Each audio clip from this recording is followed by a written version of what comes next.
Pinterest is a visual search engine, not a social media site, with over 2 billion searches, and this is a platform you as a business should be utilizing and likely are not, or quite honestly, could be doing it wrong. Hi, I'm Samantha Cunningham Zawilinski, and this week on Hard Facts, we're talking about setting up your business Pinterest account. If you're jumping into Pinterest as a business or you already have a profile, make sure it is a business profile. If you're only utilizing the individual features, you miss all of the benefits of being a business on Pinterest. Well, most of them. So some of the best features on Pinterest as a business are the ability to link and verify your website. I'll show you how to do it. The other benefit here is the ability to run ads. So you can run ads driving people over to your website. They can shop right within Pinterest. And then with all of this traffic that you're building and curating on the platform, you get the analytics.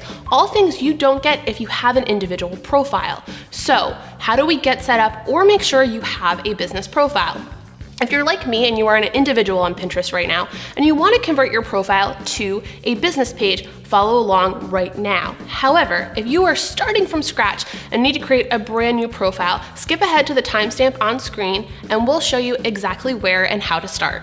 So let's convert our individual profiles to business profiles together. So when you log into Pinterest, you're gonna go up to the settings, which is those three little buttons up there. Click that, and as you can see, Pinterest is already prompting me to become a business account. So I'm gonna click that and follow the steps along here. So you'll see you fill in your business name, and we're gonna talk about some tips as you're making these decisions, and your URL. We'll talk about how to verify your website in a few minutes, and voila, it's as easy as that to convert your account to a business profile. But you are far from done, and if you're anyone like me or anything like me, you can see we have a ton of cleaning up to do here. So let's talk about that.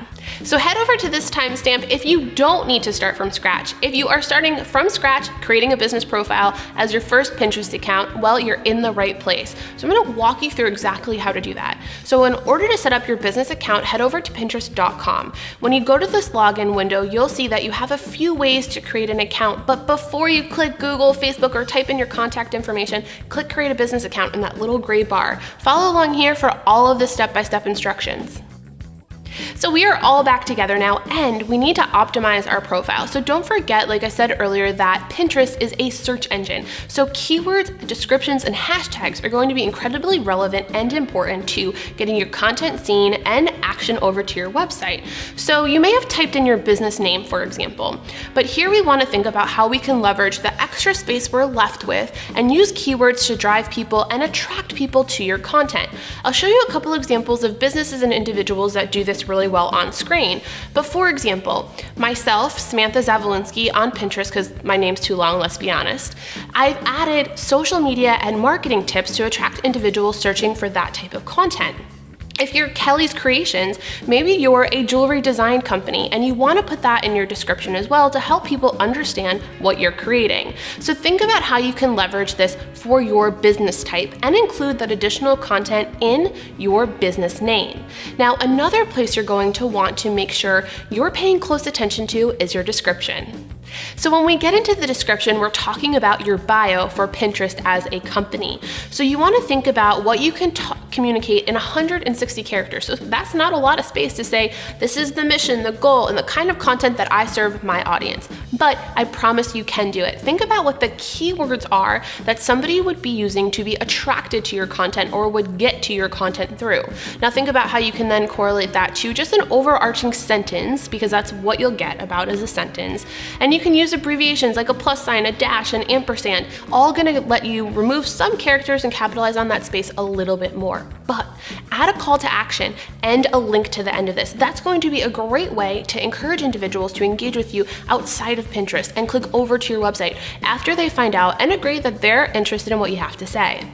And the third opportunity here to capitalize on SEO just in your business profile alone is your username. And I really need you to make sure that it is either your business name, part of your description, or something that correlates to the overall arching premise of your business, because your username is your Pinterest URL.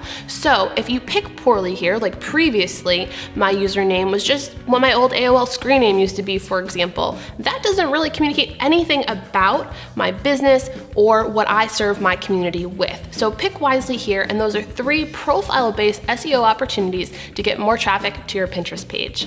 So now that we've got our SEO together, we've got to make sure we're filling out the rest of our profile and we're connecting and verifying our website. So just because you typed in your website at converting to a business account does not mean that Pinterest is verifying or recognizing it. What you now need to do is scroll down to your settings section and verify your website. And you can do this in two ways. One, you can either download some HTML that you upload to your website, or you add a specific piece of code to the header of your site. Now, if any of that sounds foreign to you, think about who has managed and updated your website for you in the past. If you have a webmaster or digital marketing advertising agency that you partner with, you may want to get them involved here to make sure that this takes place and happens smoothly.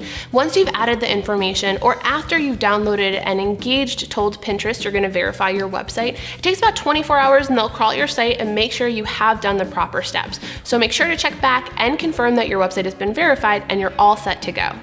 A few additional added benefits in your settings section is going to be correlating and connecting your business accounts. So you can see you can add other social networks to your Pinterest page. I highly recommend this. And one of my favorites is the email notifications. And you'll see the default is usually that all of these features are turned off. But don't you like to know what's happening and how individuals are engaging or commenting on your content without always having to log into the platform and manage in-platform notifications? I do, because sometimes you just forget or don't have enough time to log into every account every single day. So with Pinterest, you can set up different notifications that you get daily digests, or as different individuals, and different actions take place, you get notified. One pro tip here is in your inbox. If you think you'll be getting, or you are getting, a lot of engagement, create a label and a folder that all of this information just automatically plops into. And then set aside time every day where you can jump in there and see the comments and engagement and interaction you're getting, and then find time to log into the platform and engage with those users. So now that our profile is set up, we want to think about our boards and any pins we may have. So let's think about this from a perspective of we're just starting from scratch, because I've got a lot of cleaning up to do, so it might as well be scratch. So if you're creating your account for the first time, you will need to go in and update your profile picture, your cover image, and think about how this is going to best represent your brand. So use your logo, use different imagery and call to actions that correlate with your central marketing message. But when we head into your boards, you want to make sure you're doing a few things to capitalize on all of the SEO value here, and make sure it's really easy to navigate as a user on your content. So if you're creating boards for content you're curating and content you're pinning from other users and other individuals on Pinterest, you want to make sure you're updating and optimizing boards for both. So how do we do that? Well, really easy. Create a board. So hit the plus button and start from scratch. Now make sure you title that board something that is simple. They understand that it's email marketing tips, for example, or if you're a jewelry designer, it's customized necklaces.